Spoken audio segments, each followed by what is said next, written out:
Siya nagsabi, JC Go, really? Yan ba bagong narrative? Paano sa nang ebidensya? Text, message, verbal. Sinabi na naman nila yan. May bago na naman siya. Taga-desperado na sila, no? Napalangga, desperado na. Oy, Amy, gusto niyo ba ilabas ko yung conversation namin ni Daryl? Huwag niyo ako inahamon-hamon. Gusto mo ba? To, Daryl, ano, ikaw ba nag-uutos niyan? Gusto mo?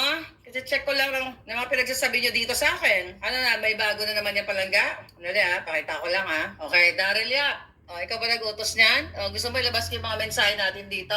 O, mga ganyan natin? Yung message ni Amy, nasa na yon? Pero huwag mo nang burahin kasi na-screen record ko na to lahat. O, Amy, gusto mo pakita ko yung message mo? Amy, meron ka dito sinabi na last year, nalalabas ka na. Sabi mong addict yung kapatid mo. O, sige nga, labas mo ebidensya mo na nanghingi ako ng piso sa'yo. Amy, ayan o, message ni Daryl sa akin.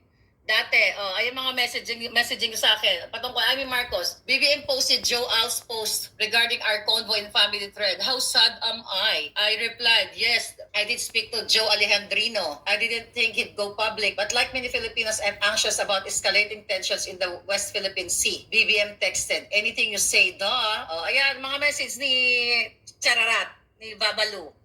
Labas natin? Sabi daw ni Amy, Amy, gusto mo ng giyera? Ay, nako. Wala na silang maiba to palangga. Kayo, Daryl, ano yan? Teka, pakita ko lang. Ito, message mo sa akin. Galit na galit sila ni Inday. Lalo na si Inday. Napakasinungaling daw. Never naging mabait sa kanya yon. So, galit na galit sila. Pero si Inday nagsabi kay Amy na wag na munang magsalita.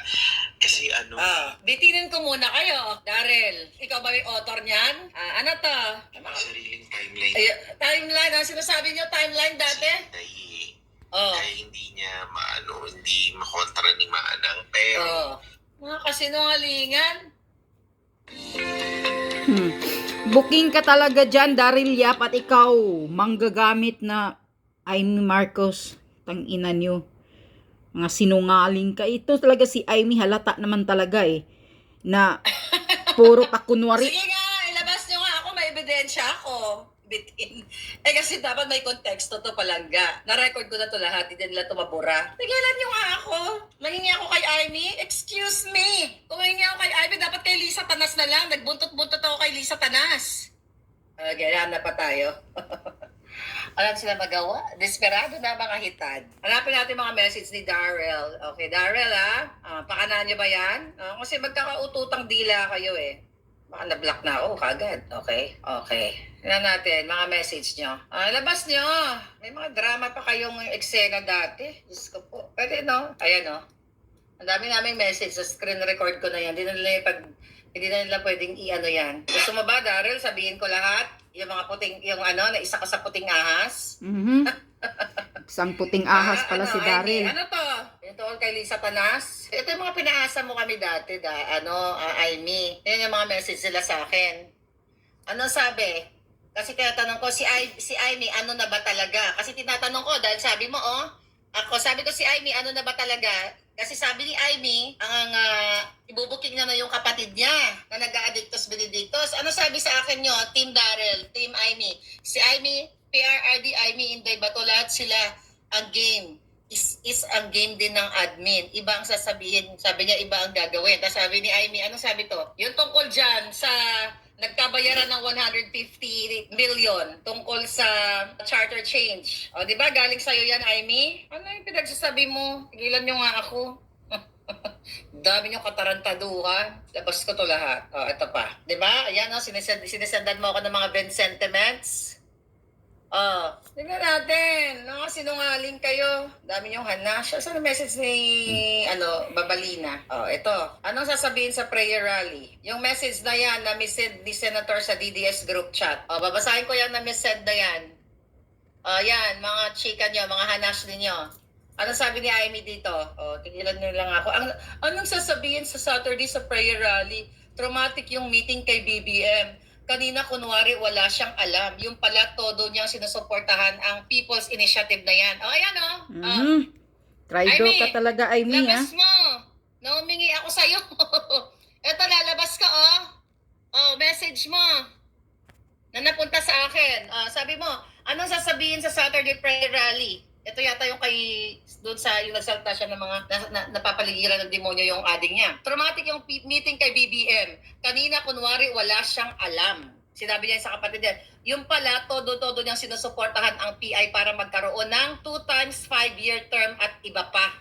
So alam ni Amy na gusto niya na si Marcos Jr., di ba? At si Tambalosas ay magkasabot doon sa putang inang initiative na yon. Huwag niyo ako inahamon-hamon.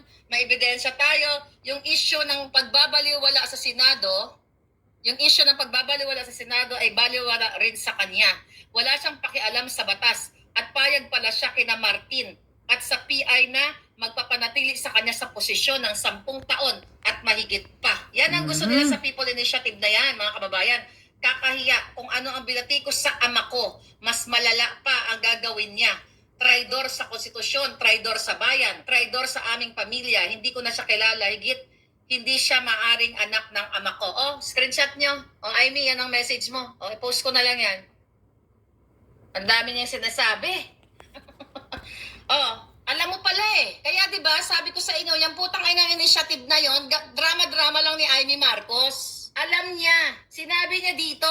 Hindi ko dapat inalabas kasi may usapan tayo, Daryl. Okay? Pero alam ko, ikaw ang behind ng mga kasinungalingan na yan. Hindi labas ko na lahat. Oh, alam ni Amy, oh, ang ano daw sasabihin sa prayer rally. Dali, pakita natin sa inyo. Ako pa ba? Hiller? Huwag niyo akong ini-etchos dyan. Yung message na yan na send ni Senator sa DDS group chat. Oh, ayan. Ayan ang pangalan mo, Amy. Oh, ayan, oh. Oh. Ayan. Oh. Alam mo na traidor ang kapatid mo, kaya kita minumura. Pinagbigyan kita. Kung nakakapalo kayo, sabi ko, sige, pagbigyan na muna natin si Manang, chuchu-chuchu, dahil yan ang sabi nyo sa akin. Magsasalita ka laban sa iyong kapatid na bangag. At now, pati yung plano ng kapatid mo na 2 times 5-year term, okay, 5-year terms, di ba? Alam na alam mo ang plano ni Martin Romualdez, ni Tambalosas at ng kapatid mo. Kaya sinasabi mo mas malala pa ang gagawin niya. Alam mo nga malala ang gagawin ng kapatid mo. Oh, tapos ano, wala ka pa rin. Kaya kayo, mga Duterte supporters, huwag na kayo nagpapaniwala kay Mangga. Ayan ang ebidensya. Ayan ang message. Sabi ni Amy Marcos, wala ni Mangga, wala siyang pakialam. Ayan ang date. Nakita niyo yung date, Daryl? O, yung usapan natin. Hindi yan gawa-gawa dahil gumagalaw yan, oh. Okay, hindi ako may-ari ng Facebook o wala akong contact sa Facebook. O, ano pa? January yan. Kailan nangyari yung Jutang Gininang Initiative na yan? Diba? December yan? Then January sila. So, match ang information. Ang sabi mo sa kapatid mo, mas malala pa ang gagawin niya. Traidor sa konstitusyon, traidor sa bayan, traidor sa aming pamilya. Hindi ko na siya kilala. Higit, hindi siya maaaring anak ng ama ko. O kanino siyang anak? Anak sa labas? Sige nga. Anak sa labas si Bangag. Sarap-sarap pa naman ng breakfast natin. Marami akong bala, mga itad. Alam niyo kasi, ako naman mayroon akong palabra de honor. Daryl, we talk about it. Na hindi mo ako gagalawin, hindi rin kita gagalawin. Pero ngayon, may bago ka. Ikaw nasa likod niyan eh. Nangingi ako ng pera kay Amy. Labas yung ebidensya niyo. Hindi ba dapat pagkakataon niyo na yon? No, si Marlica nangingi. In what? When? When? Where? Oh. When? Where? Alam niya na adik ang kapatid niya, kaya galit na galit ako kay Amy. Alam niya na si Bangag Jr. ang nasa likod ng putang inang initiative na yan. Alam mo, desperado na kasi sila. Nangingi ka daw noong birthday ni BP Inday. Nung nagkita ka, putang ina. Sa 10? Oh my God, are you fucking kidding me? Lahat yun naka-live. Hindi sana. Ang daming tao. Diyos ko, ano ba naman ang logic niyan? Manghihingi ako doon? Never ever, darling. Oh my God. Kasama si Daryl. Okay. Di siya may utos niyan. Ikaw nasa likod yan, Daryl. Kung ganyan ka, idilabas ko na lahat ng kaputahan mo dito. Patunayan ko sa inyo na galing to sa kanya. Okay? Okay. Di ba gusto mo pa nga magpa-interview sa akin, di ba? Ikaw ang lumapit sa akin. Okay, wait. Gusto niyo akong sirain, ha? Hindi kayo magwawagi. Hanap pa tayo ng message. Oli Satanas, gusto mo malaman kung sino ang nag-send sa akin ng iyong bitak na nakalabas? Si Daryl yan. Kipay ni Lisa Tanas o kinakangkang. Galing kay Daryl yan. Naka-blurred naman. Ni Lisa. Siya puting ahas. Oh. Kaya sabi ko, true ba yan? Ha ha ha, kadiri. Ayan o, Lisa, puting ahas ko, si Aimee. Tsaka si Daryl, yun mo daw yan. Oh, sige nga.